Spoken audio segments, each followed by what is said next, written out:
Lonely Monk Productions. I don't know if y'all know it yet or not, but the homie Questlove just won an Oscar, and yo! That's my Jawn!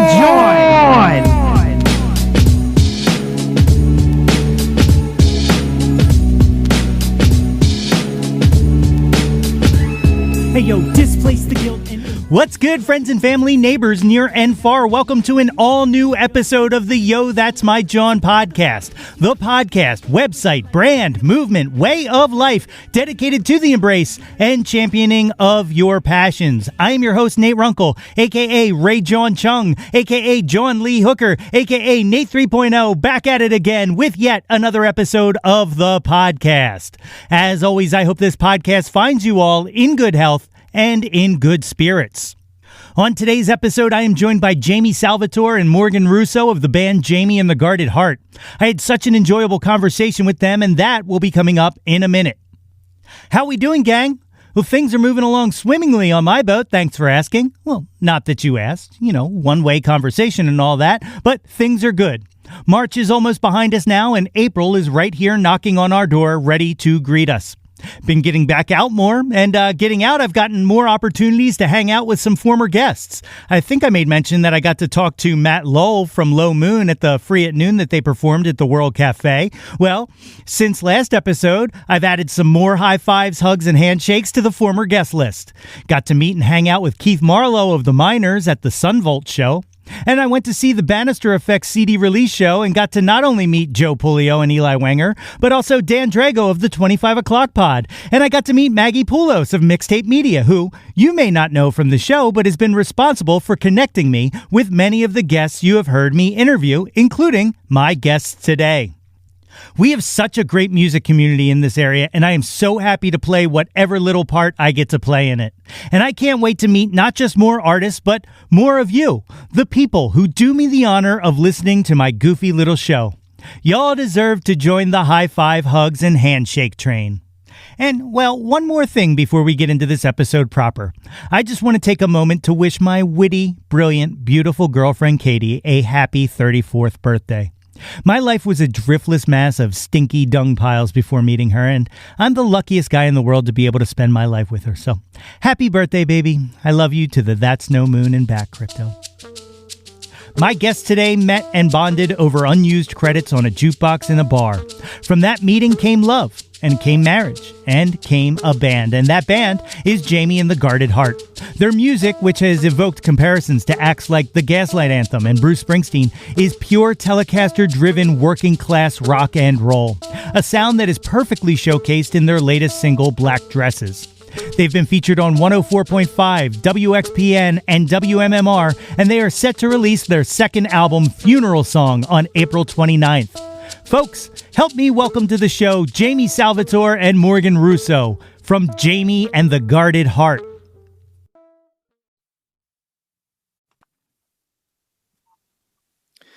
Give it some seconds. Ladies and gentlemen, I am joined today by the great Jamie Salvatore and the great Morgan Russo, the two who are part of the great Jamie and the Guarded Heart. Guys, thank you for joining me here today on Yo, That's My Jawn. Thank you for having us. So I got a chance to listen to the new album Funeral Song that's coming out, and it is absolutely stellar. We'll dive into it a bunch deeper as we go on, but man, what a fantastic collection of tracks! And I want to thank you not just for recording that, but for sharing that with me so I could give a listen to it. Oh, thank you. We really poured everything we got into it, so it means a lot. Thanks. You can definitely hear it. There's a lot of love and passion on that album, and I'm really excited to be able to talk to you about it. But before we do that, why don't you tell these fine folks listening to this podcast a little bit about yourselves? Well, this is Jamie, and hi, I'm Morgan. We're from the suburbs of Philadelphia. Morgan's from Norristown. I'm from Conshohocken. We claim Conshohocken as like our home base, even though we can't afford to live there anymore. Yeah, we're married. We've been married for a while. I should have known the years right off the top of my head, but I didn't. But we started this band a few years ago to just kind of, the whole goal was to just get out into small clubs and share our music. And then everything was going super awesome until about a couple of years ago when this pandemic took over the world. But we're kind of fighting hard now. Everything's starting to trend back. So yeah, it's a little bit about us. That's cool. So when you were growing up, we'll go one by one. Jamie, we'll start with you. When you were growing up, like what kind of music was playing around your house? What were your parents listening to? I had a really musical family. Like we were the kind of people that put on music, when you're doing the dishes, whatever. There's always music on. My grandfather was in a band called the Tyrones that was signed to Mercury Records. Yeah. So I grew up with him loving Sinatra. My dad was a Rolling Stones guy and like the Eagles and those kind of Johnny Cash, that stuff. And then my mom was Beatles, and she was also had her finger on the pulse of whatever was kind of hip, and so she loved all kinds of music. And my brothers were, before they became like deadheads, they were really into like hip hop as that was happening, so like Tribe Called Quest and like stuff like that was around the house. So it was like literally everything. What about you? So my dad was super into classic rock, still is. And so we heard a lot of like Black Sabbath around the house. But also definitely helped introduce me to like grunge music when I was younger. So I got super into that. And I just listened to the radio all the time as a kid. Yeah. You guys are kind of, I feel like it's this area, but like, that's exactly what my childhood was like just so much music and so much variety to it. It wasn't kind of nailed down to one specific thing, but kind of all over the place. So, when did you start finding like your own music, not kind of what was being, played around you, but what was like some of your first, like, oh, this is my own thing? Like, to be honest with you, Morgan will tell you better about her thing because she like had her own music. I was just like, whatever was happening, I was into like, and I loved everyone's music. I didn't really kind of find my own stuff until like much later in life. Really? Like where stuff that I like really, I mean, I've always been incredibly passionate and I've always like sought out music, but I think the stuff that I really connected to, I didn't find until like my mid 20s. Like, okay. I started to really get into like the Clash and Tom Petty and like all of that kind of stuff started to really, I was like, oh, this is what I've been like looking for. This is the stuff like that's when I really started getting the Springsteen and just like all of that kind of stuff. And I started listening to more punk rock and like, it was weird. It was like, I always describe myself as a people pleaser. So I think that I was people pleasing even in my taste in music for most of like my life.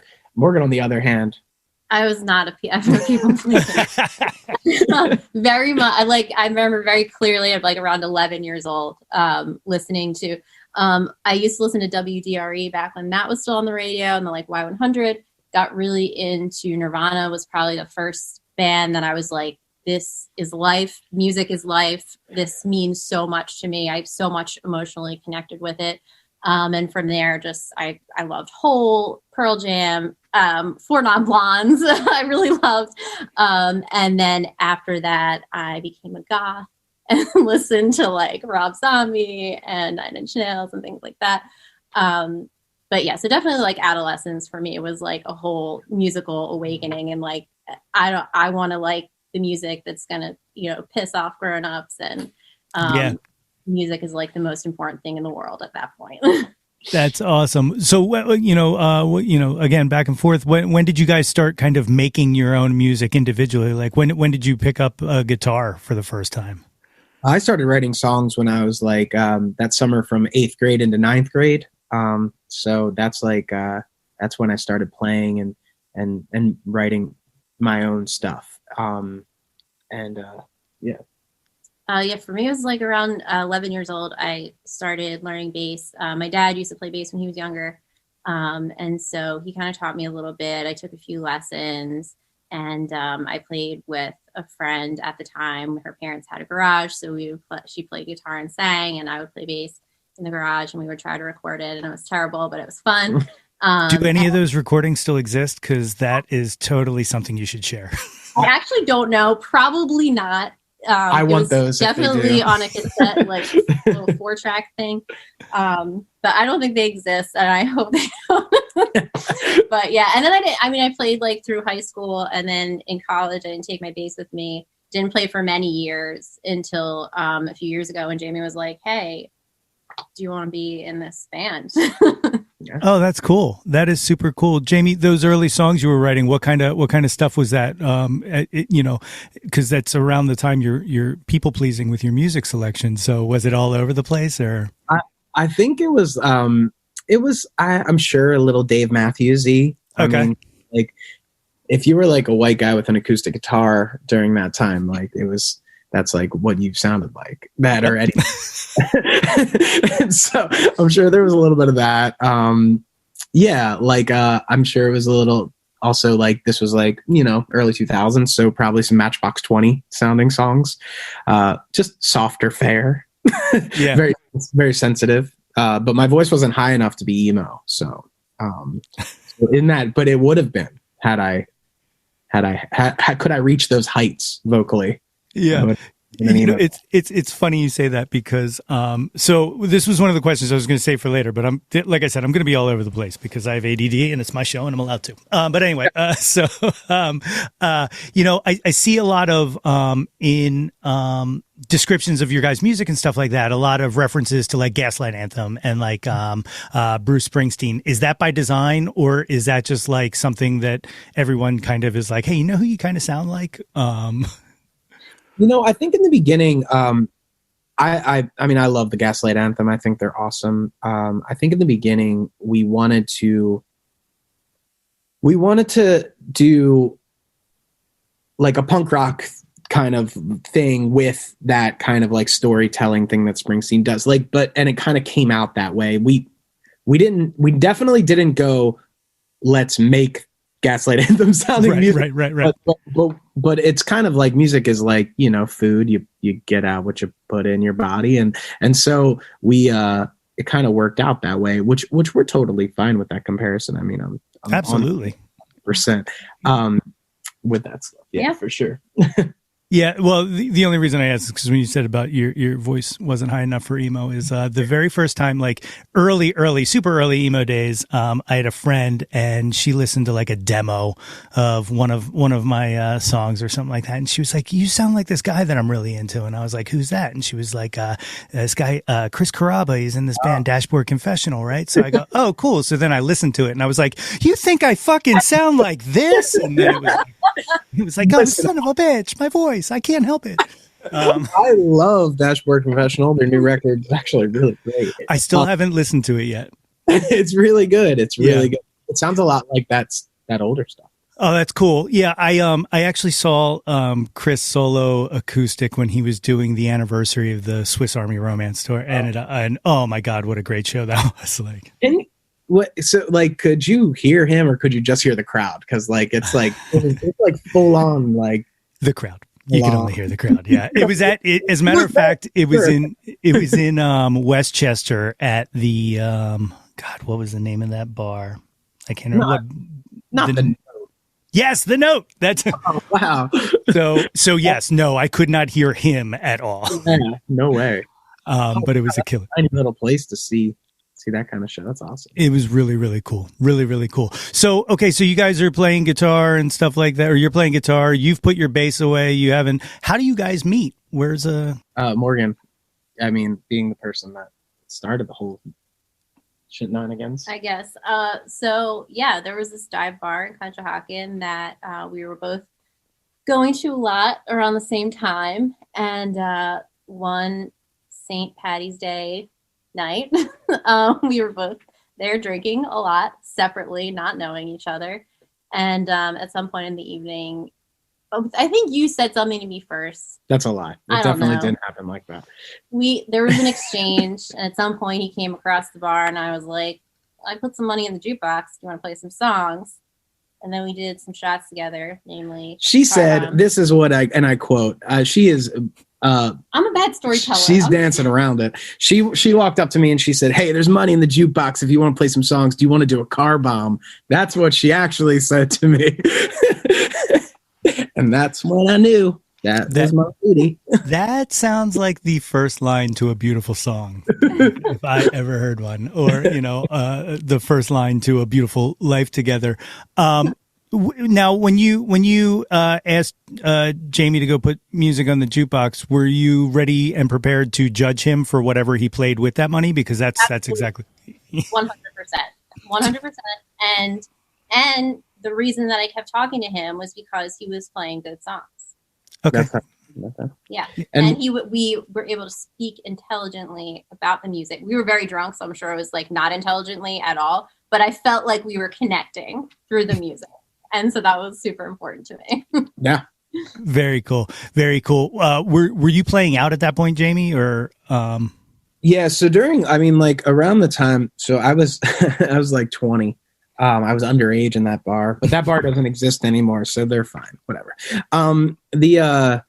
I started playing cover gigs in bars for a living around the time I turned 19. So I was playing a lot, like 200 nights a year. Oh, okay. Just in bars and restaurants playing other people's songs. Where did you have like any main places that you haunted, or just anywhere and everywhere? Yeah, I played at like every bar in Conshohocken. So Tataro's was my main stop, which is also doesn't exist anymore. Geez, I sound like my grandfather. And that used to be a bowling alley. That's yeah. So I was playing everywhere, and then eventually that led to me playing like bars and restaurants all the way up and down the East Coast, like down to Florida, like 6 months out of the year, just like in tourist towns all over the place. Very cool. Very cool. Morgan, had you ever seen him play prior to Jukebox Day, or? No, not at all. He told me that he played guitar shortly after we met, like that night. And I was like, yeah, sure, whatever. Every guy said he plays guitar, and it really is just like some shitty guitar that sits in his bachelor pad. He doesn't actually know how to play it. So I was like totally unimpressed and didn't actually believe him. But then, so this was the time of MySpace.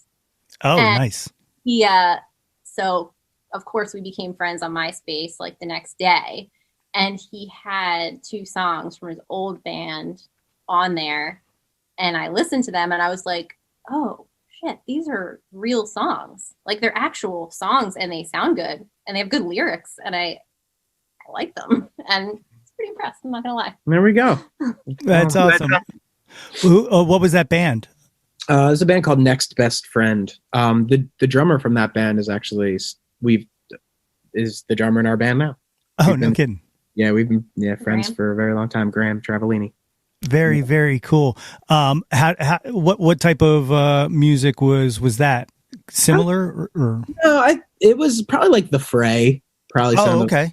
Comparable to The Fray. That first record was like Rick came out around that time where we were in that band. Yeah, I loved it. I thought it was great. You know, I liked all those sappy shows like the Scrubs and Grey's Anatomy, and they always had these big musical moments. And like, I wanted to be in a band that had had a song on one of those shows. You know, I grew up on Dawson's Creek. Come on. Yeah. You know, it's really crazy how many bands kind of broke as just music in the background of those shows. Like it was an incredible time period for TV and music kind of melding together. Yeah, I really think that like Dawson's Creek kind of like started that thing, and like the arc went all the way to Grey's Anatomy. Like, you know what I mean? That trail went all the way. And I kind of miss being turned on to songs through those kind of vehicles. Like, there's just so many bands having the ability to release music, and it's really hard to find new stuff through trusted sources, you know? Because like I felt like the best bands the bands that I like made lifelong connections with were told to me through like a mix CD through like your best friend, you know what I mean? Or like, and it's harder to kind of get those kind of, you know what I mean? Yeah. No, it's definitely true. You know, music discovery has been really challenging. Like I kind of fell, not to turn this back on me, but I fell out of love with music for a period of time, and not out of love. Like I still, would hear songs and stuff like that, but I was DJing, and DJing, you don't really ever get to listen to anything that you want to listen to. It's really just kind of regurgitating what other people are kind of asking of you. So like and in that time period, like I lost every source of where to find music. Yeah. And just kind of doing this podcast and getting back into this has kind of been the way. But I feel like there's such an opportunity right now because there's so many good bands out there and there's so much good talent, especially in this area, that that was kind of one of the reasons I wanted to kind of start this project, was to kind of bring attention to people who deserve attention. And, you guys definitely deserve some attention. So when you guys, you meet at the jukebox, you start to, how long between that time frame and putting the band together was there? Like a decade. Oh, really? So a long time. So you continued doing like kind of the cover circuit up and down the East Coast that whole time then? Yeah, I mean, I was a late bloomer when it came to like understanding what I actually wanted out of the music thing. Money's like a tricky thing when it comes to art. When you start getting paid to play music, you start to convolute what you're actually kind of getting out of the deal. Like, so while I was getting paid to play music, I kind of fooled myself into thinking that this is what I wanted.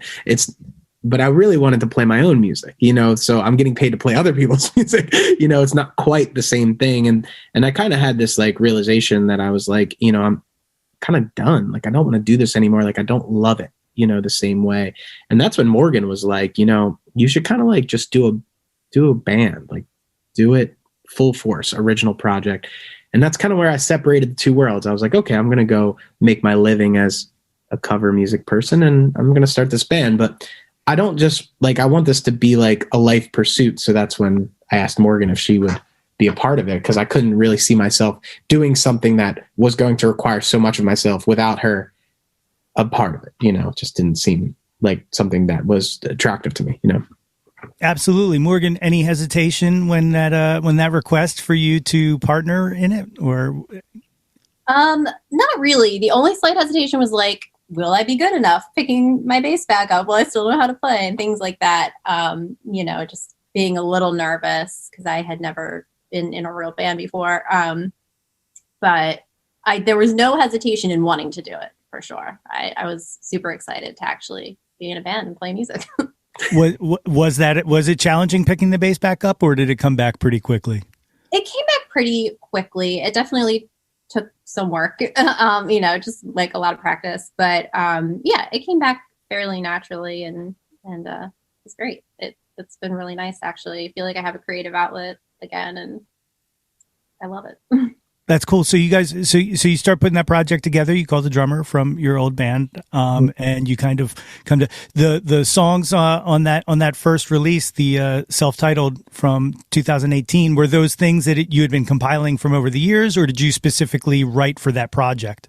I kind of like that was the writing for that project was the start of that project. I have a friend named Jerry Pascarella who I wrote a lot of that first record with, and he was like, like, you should come into this with like a mindset, like, what do you want this to be? Like, these songs are going to tell your new story, and for the first time, I think, in my songwriting life, I was really writing from a place that was like, this is who I am, these are the people that I know, like, this is the town I grew up in, like, and it felt so like just perfect, like exactly what I wanted to be doing. Not we had so far to go, but I felt like this was an authentic representation of like who I am and what I want to share with the world. And so it was a good start. That's really amazing. What is the songwriting process for the project? Are you primary writing that yourself, or is there, or I guess, are you presenting material and then kind of crafting it out into everybody kind of coming up with their parts, or? Yeah, we I I write the stuff like just, sitting around the house, and when Morgan starts to perk up is when I know that we're on to something, and then I'll kind of fully form out a song, and then she'll take the red pen to it and say, you know what, Jamie, I think this is actually crap. No, she but it's Never. but it's usually, it's like I'll fully form something, and then gauging her reaction of it, then we'll start to chase it, dial it in. So that's kind of how it works. And then we bring it to everybody else. When Jamie Furtz brings like a song your way or starts kind of presenting it to you, Morgan, like what are you looking for that, like, I guess what I'm saying is, can you tell when he's not being himself in this music? Like, is that where you're kind of... I don't know if I'd put it that way. It's more just like, does it instantly make me feel something or not? You know? It's just a feeling, I guess. And that's the way, like he often will just like sit down and like a whole song comes out, or sometimes like a part of a song will come out. But, a lot of those times I'll be in the other room and I'm like, keep that. Don't get rid of that. And he's like, are you sure? I don't know. Like, I'm like, no. That you have to keep that part. Let's build on that. And then, he goes and like writes the rest of the song. Very cool. It's really helpful to write like that for me. 'Cause I mean, you've written songs. It can be you're your own worst critic. So it's nice to have somebody around to be like, no, that's keepable. And he can tell when he plays me something if she doesn't really need to say anything. I don't have to say it. You can just tell by looking at me while I listen to it if it's not a keeper. And then sometimes I'm like, this is for my solo record anyway. Don't worry about it. That's really funny. I was literally going to say the stuff that they turn away. What do you keep it and kind of just compile it? It's thrown away because she's right. I mean, she's mostly right about everything. So yeah, well said.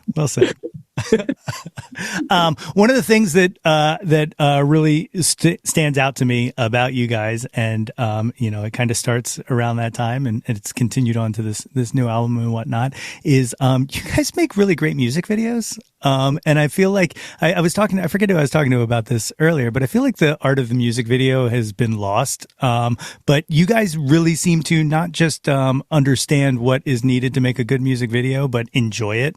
Tell me a little bit about that process, because I look at, and not just because it's kind of the meet cute between the two of you, but Johnny's the Jukebox On is a very charming video. Like I really enjoy that video.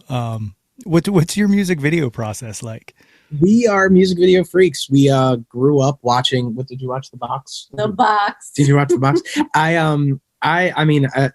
I live for music videos. When we don't have TV anymore. We're just like everybody else. We only have streaming stuff. But if you still have regular TV, there's MTV Classic where they play videos. I mean, and we used to sit around just even like last year watching hours of music videos. I just think it's like the most fantastic way to consume music. You get to kind of see like your favorite band, and like, I mean, it's just these little bite-sized little movies.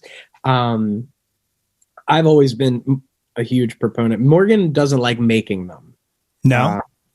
No. I'm just shy. I don't like being on camera. I like performing live, but I don't. Yeah, it's awkward for me to be in front of the camera. But I make her do it, and because they're great, and I love making music videos. I just think too, like it really like kind of lets you show more of yourself. Like this is kind of like, we want to share as much of who we are with people as possible, and I think the videos have allowed us to do that. We've been able to really stretch our legs. Like we have a video for a song called Halloween, which is an animated video, which we were able to like have Haley Monson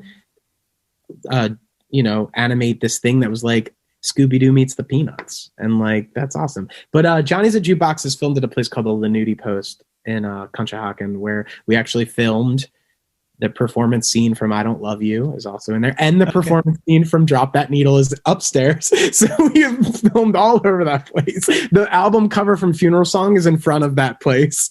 I think that's another thing. You kind of get to share your, like, what's important to you in these videos. Yeah, and and your personality and the personality of the band and the music very much comes across in it. And I think it is a tool that you guys have used very well in your process.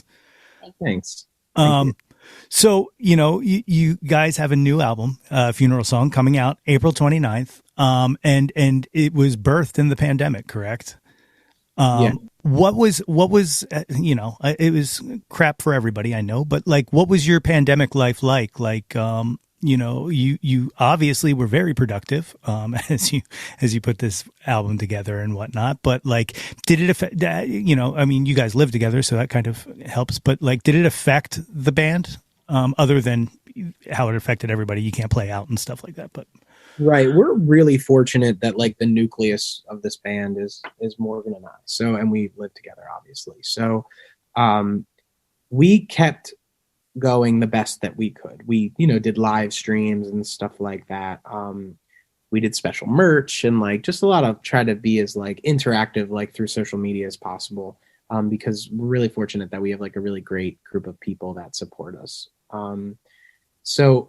But we did lose a lot of traction because the main focus of the band was to play live. Like that was what it was all about. So it was kind of switching our entire game plan to not be geared towards getting people to shows. It was just trying to make sure that people knew that we were staying active and we were staying connected to the project. Yeah. Right. You guys did some live streams and stuff like that as well, right? Yeah, we did a ton of live streams. Right where you're looking. Oh, right there. Oh, okay. Did you enjoy it? Is that like, cause I did some and it's very weird. I mean, it's kind of similar to this, but like, but by myself. So like, it would be like I would get done and I'd be like, okay, so this is normally where the claps happen. And I'm like, okay, like a heart, like. Yeah. It's bizarre to just play music for your phone or your computer like in front of you and no humans there. It's so weird. I'm grateful that we have the technology, but it is not where we shine. We do much better in a sweaty room full of people, connecting in that kind of way. We're not the best at that stuff, but we are best. Yeah, we definitely tried really hard to make the best of it. We made sure we did them regularly, and sometimes we'd have a couple cocktails, that helps. A live stream, make it a party like a show would be. So we made the best of it. Yeah, I think, just grateful that it was even existing because we were able to like stay with our people. But like, it's a tough thing to do and to do. Did you find it easy to get to build or kind of keep your community of people who enjoy you through that, or was it difficult to get people to kind of engage? It was harder to get new people, but our people are strong. Stayed pretty. Yeah. And for sure. And I think that as long as we were making the effort, they were there for us. So it was great. That is cool. What's your community like? Are they the kind of people who follow you everywhere when you do get to play? They are the people that show up for sure, and we definitely don't take that for granted. That's pretty incredible, and they show up in any way that you could ask people to show up. If they've shown up. So it's just we need to sell this t-shirt to help us pay for this record, or then they're there, buying t-shirts and sharing our stuff online, and they'll be listening to your podcast. We're lucky. We're lucky folks. We love our people. Yeah. That's awesome. So you start kind of working on, the new album, and then, also released some singles throughout the pandemic and stuff like that. And we're getting some really good response from like MMR 104.5 and XPN and stuff like that. Can you feel the anticipation for this new album? Like, because to me it seems like I'm just some guy in his basement who has this podcast, but your name is definitely like building up. And it went from oh yeah, I've heard of those guys, to like hearing about you a lot. So what's the anticipation for the album been like? It's been pretty exciting. We are so excited to release the record. I mean, we feel our own anticipation mainly is that we just like have been holding it in for so long, and we can't wait to get it out there. Although we were talking about it. We played a show in New York last month, and then we were driving home incredibly hungover the next day. But we were sent something. I can't remember exactly what happened, but we were talking about like it really feels palpable that there are people wanting to hear this thing, and like that is incredibly like surprising and wonderful because you work really, really hard and you don't think anyone cares, and then all of a sudden you're like, hey, maybe some people care. So it's been like incredibly exciting. And I can't wait for people to hear this thing. Seriously. That's cool. Like you guys recorded this the winter of 2020, correct? Yes. No, 2021. Or so last winter. Yeah. Okay. Together. But Jesus, yeah. I think. Dude, the past 2 years, man, have just been like. I don't even, yeah, totally agree. So yeah, we did it. It was like 2020 into 2021, and we finished the record last summer, so we had it for a year. Yeah. Ready to go. We finished it in April or May of last year, actually. What was this date set, or were you originally going to release it last year before we went back into hell? Yeah, where we? Yep, psych. No, we knew we were going to sit on it because we were going to try to see if maybe we could find a label partner, or if I knew we wanted to make sure that we gave it all we got. So we wanted to make sure we built a team, and just wanted to give it its due, because what we ended up with was a record that we were incredibly proud of. So. As you should be. Like I said, it's absolutely phenomenal.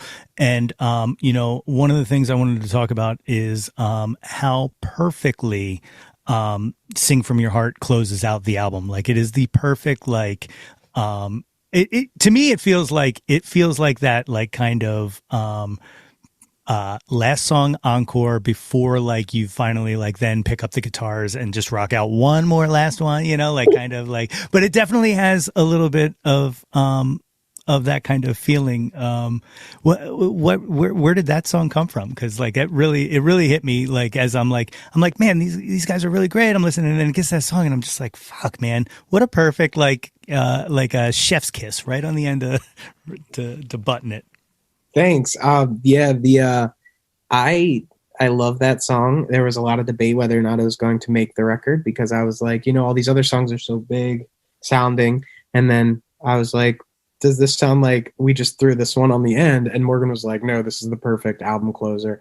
My favorite part about that song particularly is if you listen close to that song, there's like a high-pitched whistle in the back, and that is the radiator in our dining room, because I recorded it at where I'm sitting right now at our dining room table, into my phone, and then we did a bunch of post-production to it. But you could hear our radiator in the back of it.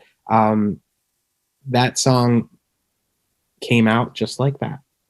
That's beautiful. Yeah, it was. And I find that the best ones kind of come fast like that. So I think once again Morgan was right, as I said before, and that's I'm happy it's on the record. I am too. And having that little whistle of the radiator and all, knowing that there is a piece of your home in that song kind of adds to the warmth and beauty of it. Like, and I also think probably helped in the kind of performance of it as well, like to be in your comfort. Yeah, I actually was. I tried to. We were thinking about maybe, I was tossing around the idea of re-recording it, maybe doing full production with it. And I was playing it before we went to the studio, and it just didn't feel as good as that recording. And I was like, we should just like make this recording, up to the level of the rest of the record. Like, we shouldn't mess with this performance. And fortunately, our producer, Scott McGinley, and our post-production team, Cardinal Recordings, were able to like make it kind of up to snuff with the rest of the record. So it was like great. That's awesome. How good, not just that song, but every other song on the album, how good does it feel to finally get to play these songs out places?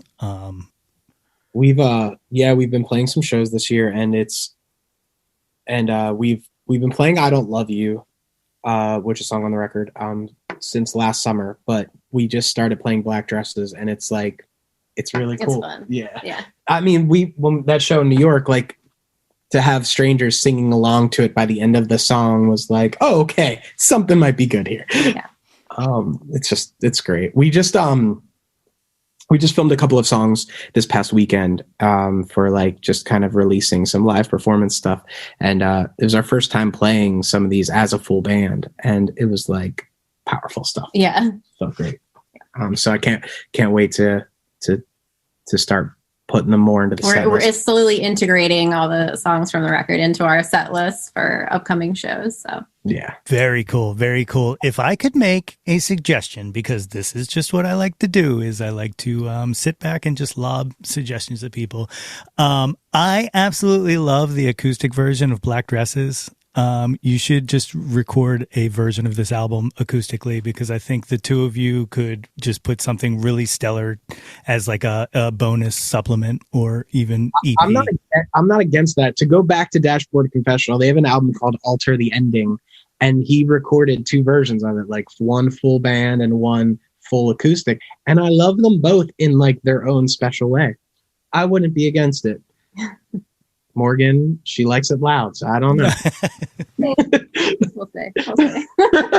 Well, I just, the two of you together on that, like, and I know that a good portion of it is because not just the awesome music you make together, but also the love you guys have for each other. Like, I feel like it really comes through. And like, I'm one of those guys now, mind you, if you were to go look at my old iPod, you'd be like, oh, you're the live acoustic B-side version of every single song guy. But I really think you guys really shine kind of in that kind of intimacy. Oh, well, thank you very much. There you go. There you go. So the album's coming out on the 29th. What kind of shows do you have coming up around that time? Like, are you doing an album release? So we are technically playing the day after the album comes out. We're playing on April 30th at the Grape Room in Manayunk, which is kind of like hometown adjacent for us. And so we're really looking forward to that. We've got a bunch of tour dates on the books. We're playing in Pittsburgh on the 11th of April, and then we are as a duo, and then we're playing full band in Boston on May 14th. We have some stuff coming up, which will be great. We're super excited. We have a thing called the Guarded Hearts Club, which is kind of like our mailing list, fan club kind of thingy. And we are doing a listening party this Sunday for them. It's like for them especially. So they get to hear the whole record before it comes out, which we're really excited about, having them hear it and hanging out. So got a bunch of stuff on the books here. Very cool. Very cool. Well, at this time, are you guys ready to partake in the Jawntlet? These are my 2 10-question series of questions that I cap every episode out with. And it starts with the one-hit wonders. We'll go 1 and 1. We'll start with you, Jamie. Billy Joel or Elton John? I am going to go Billy Joel. Very nice. Morgan? Elton John for sure. Yeah. Okay. Guys, I hope if you disagree on some of these, it doesn't divorce you guys, because I would feel really bad about that. I feel like we've thought about all of this over the course of the year. We could probably answer for each other if we wanted to. Yeah. I like it. I like it. We played the marriage, where you hold it up. Oh, the newlywed game. Yes. That would have been awesome. We should have planned that out. Damn it. You should be my producer. That would have been a perfect idea. The second one, Debbie Harry or Joan Jett? Morgan, you can go first. Joan Jett. Debbie Harry. Oh my Lord, this is every single one. Here we go. Next one, Aretha Franklin or Tina Turner? Jamie. Tina Turner. Tina Turner. Okay, there we go. Finally, agreement. I feel better now. The next one, Nirvana or Pearl Jam? Morgan. Nirvana. Jamie. I think as I get older, it's Pearl Jam. Yeah, see, you guys can just live on the Aretha or Tina one, I guess. Yeah. We're going back to animosity here. The next one, Janis Joplin or Stevie Nicks? Jamie. Stevie Nicks. Also Stevie Nicks. Okay. Oh, very good. Very good. I feel better. It's so funny. The big one, Beatles or the Stones? Morgan. Stones. Beatles. Jamie? Yeah. Okay. She has a Rolling Stones tattoo, and I have a Beatles tattoo. So Okay, well, that's good. See, for this one, I'm okay with it because it balances out. Because I always find that really hard, and I always feel like, especially on the show, a lot of people pick the Beatles way too quickly for me. I'm like, no, think about it. Like, yeah, we've had time over the course of our relationship to think on this particular one, and I think the key to all of this is that we get, because we're married, we get the full spectrum. We don't just we're bringing now both records into the house, so it's great. It's perfect. I love it. The last one of the one-hit wonders, Bohemian Rhapsody or Stairway to Heaven? Jamie? Bohemian Rhapsody. Morgan. Also Bohemian Rhapsody. Good choice. I might have to take this one out. No one's picking Stairway. I think like one person picked Stairway. It's like, I like Led Zeppelin, but those two songs, I feel like there's no comparison. I agree. Yeah, 100%. I want to give a suggestion, but I don't have one. You could, I think maybe that's the one where you actually see what people like, be like Barbie Girl or the Macarena. Yeah. I wanted to do, and I'll ask you guys this, you're in the right age group. Backstreet Boys are In Sync. I liked In Sync because I met them at Veterans Stadium when they came to sing Take Me Out to the Ball Game. I was just a child. And I met Justin Timberlake. And very cool. And that's my story. I hated both of them so much. Morgan I is could not. not know what to say. Was that during the goth time? Because I feel like you would. Oh, yeah. Yeah. Don't get her started though on NKOTB. Was that a good New Kids on the... Yeah, so like when Morgan was a little hanging kid, tough. When I was a little kid, there was a little while, I think I had a New Kids on the Block lunchbox. So, I'm not that cool. Yeah. Okay. So if you want to share that, I will share you with my shame. Here's two of my shames. One of my favorite CDs of all time is this album that Joey McIntyre put out with this kid, or this guy, Emmanuel. I forget his last name, but it's an acoustic duo set of just the two of them singing songs, and it's absolutely phenomenal. All right. It's like a candlelit bath time. We're gonna try to find that and listen to it. I think it's called Meet Joe Mac, maybe. I can't remember the name of it. Why was it always Meet This Person? Right. We know who you are. It's true. And my million records. We've met you, Joey. And my second shame, back to the New Kids, or to the In Sync, is Simon Cowell once said that I looked someone showed him a picture of me that worked in a production office or something like that, and he said he looks like and it was part of the style, he looks like a mulatto Justin Timberlake, and I was like, I don't think he can say that, but I don't. That's borderline. Wait, also, is that's meant to be nice? I couldn't tell. I still to this day have no idea what he meant by that, but he has specially designed black t-shirts though that I'm pretty jealous of. So. Yes, he does. He wears it well too. Like the next section is the top 10 countdown. Throughout this, the word Jawn in here can be whatever you want it to be. You're from the area, it doesn't have to be music. I tend to make it music, but whatever you want it to be. So, question number 1, what was your first Jawn? What was the first thing you were obsessed with? Jamie, we'll start with you. I was obsessed with the Beatles when I was a kid. I used to watch Beatles night like every single day. Yeah, I was obsessed with them. Very cool. Morgan, yourself? The first thing I remember being obsessed with is the Michael Jackson Thriller video. I used to make my mom rent it from the video store up the street from our house. I used to also make my mom do that too.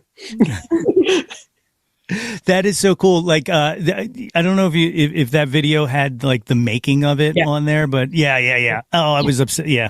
That was the birth of like both my love of music and horror movies, I think, in one foul swoop. So it's very important for me. I always think about it's so funny, the little things that stick in your head. But when they used the suction cup plunger to make the thing on his hand grow. I specifically remember that. Right? When he popped in the eye contacts. That's yes. That was good. Yeah, good stuff. That was amazing. Number 2, what's your current Jawn? What are you into right now? Morgan, we'll start with you. So this show called Kath and Kim, it's an Australian show from I think like the early 2000s that happens to be on Netflix right now, and I've been watching it every night when I go to bed, and it's hilarious. It's good.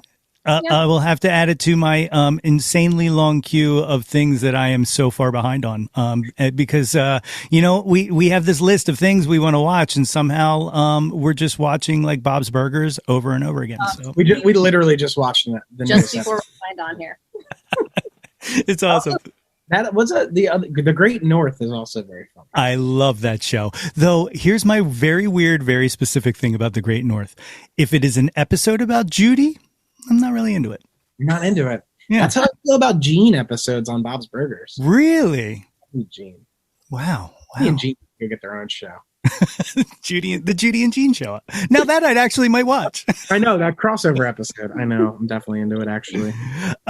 Jamie, what's your current Jawn? I have many current Johns. The show Ghosts is great. It's like a sitcom. It's very funny. Also, I want to share a couple of things actually. Yeah, go right ahead. I want to let people into some things here. Bandsplain is a great podcast if you're trying to learn about bands that you've heard of your whole life but don't have a way in. This is a great podcast for that. We are vegan, and this is not related to that podcast. This next. I know. I'm just sharing. Oh yeah, right. I'm just going down the list here of things that I think people should know about. Ordering pizza from your local pizza place with just sauce and putting vegan cheese on it is a way to get pizza from a local pizza place and stay vegan, which is we've been trying to figure out forever. And I drink a lot of Rosenberger's iced tea. So those are the things I wanted to share with you. So my sister used to work for Rosenberger's, and I used to be able to get Rosenberger's tea like crazy for free, and I miss those days. Oh my gosh. That sounds like a kidney stone waiting to happen. It really is. It really is. So you guys are vegan. My girlfriend is very vegan curious. So I've been partaking in a lot of vegan, but there's this vegan cheese that we get from everywhere, and I forget the name of it, but it is so good. And now Morgan. Is it Chow? Chow's delicious. Follow your heart. Follow your heart. Is it like in a black package? Like, does it have like a... Oh yeah. That I know this one. Oh, we just got this one. BioLife. BioLife. I think that's it. Very good. That's you put the BioLife mozzarella on the pizza that we order from the pizza place with no cheese on it. Put the BioLife mozzarella on it. Boom. Throw it back in the oven for a few minutes. I could fuck with that. Yeah. Yeah, I could definitely fuck with that. You got to put olive oil on top though to get it greasy. It creates the greasy Yeah, feel. a little garlic. Mm-hmm. Wow, I like that tip. I'm gonna have to try that. Number 3, what was your first concert? Jamie, you can start with that. James Taylor.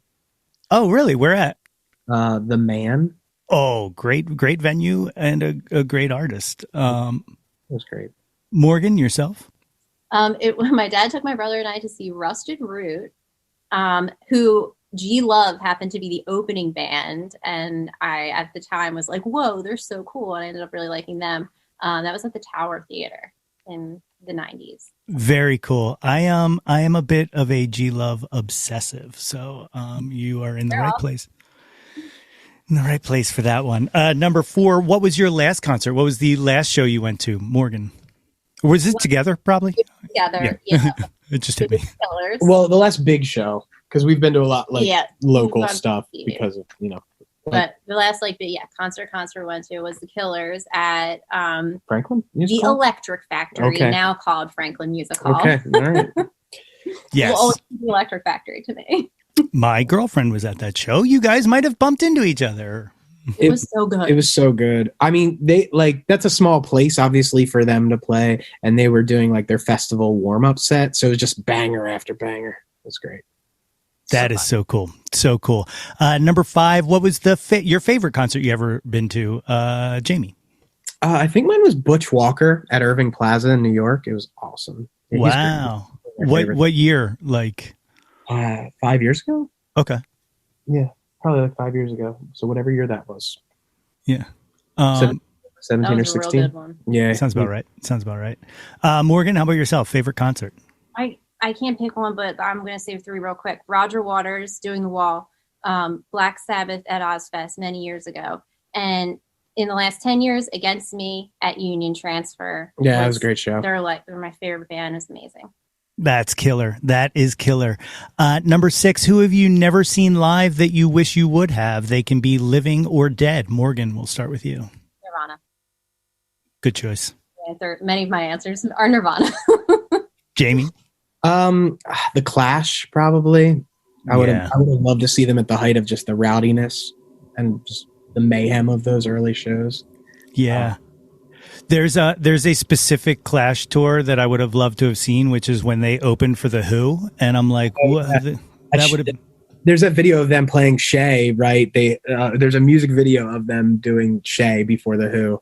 I kind of would love to have seen the dynamic of the bands backstage, because like they grew up being like, we don't want to be like The Who. Right. I would have loved to see that tour too. Sure. Man. And on the Nirvana tip, I always think about this whenever I think about Nirvana live is that they played JC Dobbs on South Street when they were coming up, and how killer must that have been? So crazy. I would kill to have been there.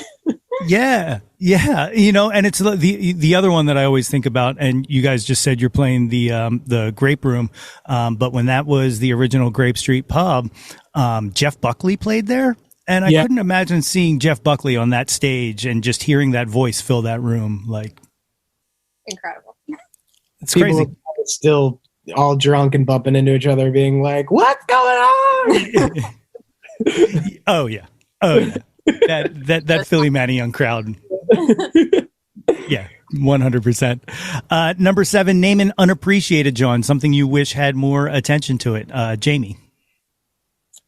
Jukeboxes and dive bars. I think that they, not just because that's the way we met, but I think it's a wonderfully expressive thing to walk up and put your money in a jukebox and to play your favorite song in front of a bunch of people that, they're going to like look around and be like, who the hell put this song on? I love that. I miss those moments. I had a lot more of them in my younger days, but whenever I get the opportunity, I love it.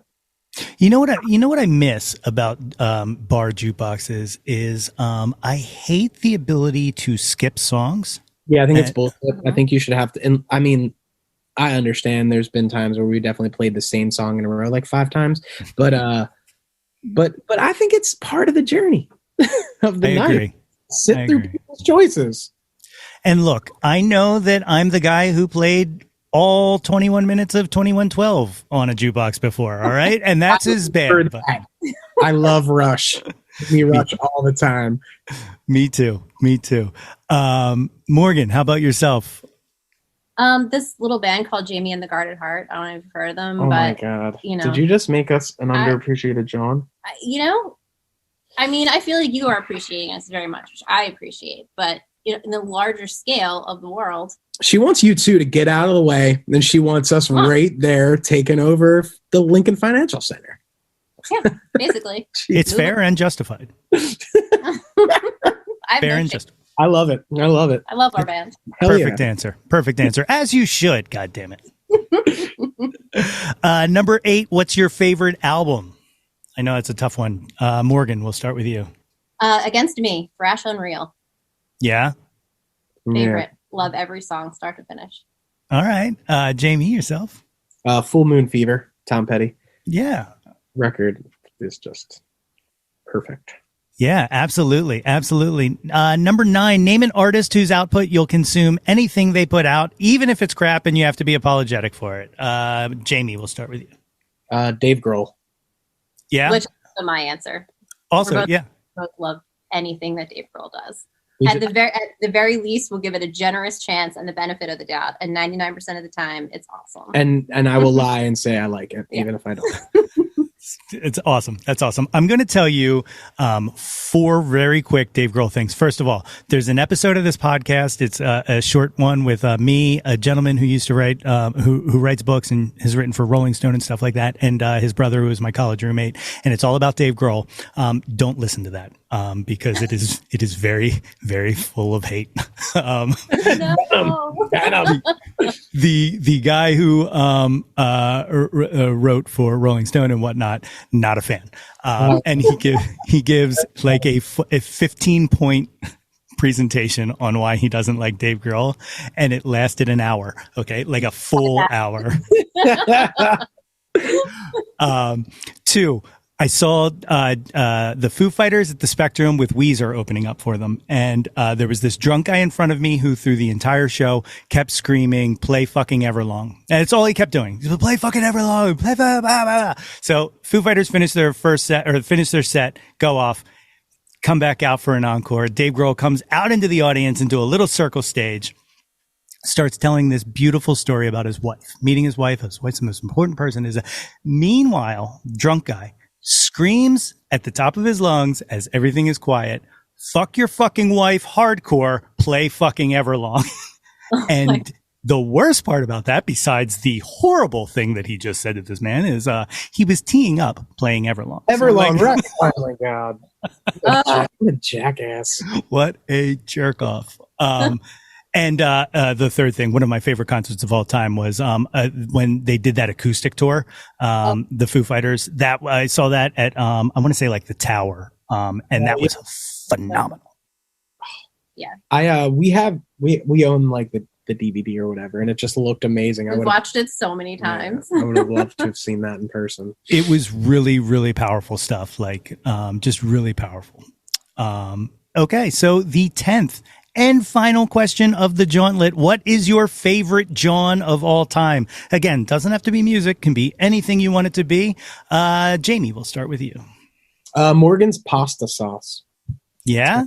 Motherfucking Jawn of all time. Yeah. Is there a secret to this pasta sauce, or is it just the love?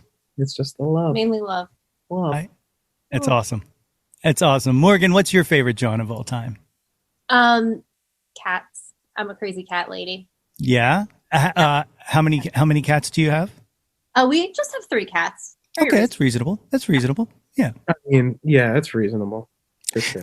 I wouldn't call that crazy cat lady level. That's like just unstable cat lady level. Well, if there wasn't like a if it wasn't for him, I'd have about 27 cats. Yeah, if there wasn't like a checks and balances system we have in place here, the number would be greater.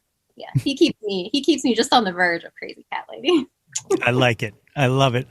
So if these fine listeners of this show would like to find more about you, what's the best way to track you guys down on the internets? Instagram is probably where we do our most damage, Jamie and the Guarded Heart. But we do have a website, jamieandtheguardedheart.com. It'll take you to anywhere you want to go. Very, very nice, guys. The album Funeral Song coming out April 29th. If you like music and you're listening to this podcast, and I think those two things are probably pretty true, you definitely want to check this album out. It is absolutely phenomenal. And make sure to jump on YouTube and check out these guys' music videos, because like I said, absolutely stellar. And I love the energy you guys bring. And I want to thank you for not just coming on the show, but for making beautiful music. Thank you so much for having us. This was hella fun. Thank you for having us. My thanks again to Jamie and Morgan for joining me on the show today.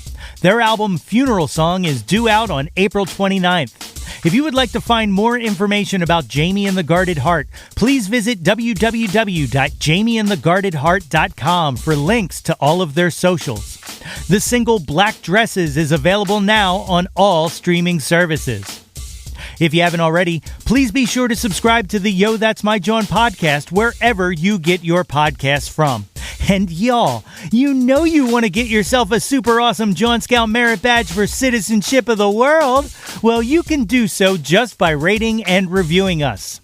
Don't forget to visit www.yothat'smyjawn.com for articles, merchandise, and links to all of the episodes of this podcast. Like us on Facebook at facebook.com/yothat'smyjawn for updates and live streams. Follow us on Instagram and Twitter at Yo That's My Jawn, and search Yo That's My Jawn on YouTube to find the Yo That's My Jawn YouTube channel.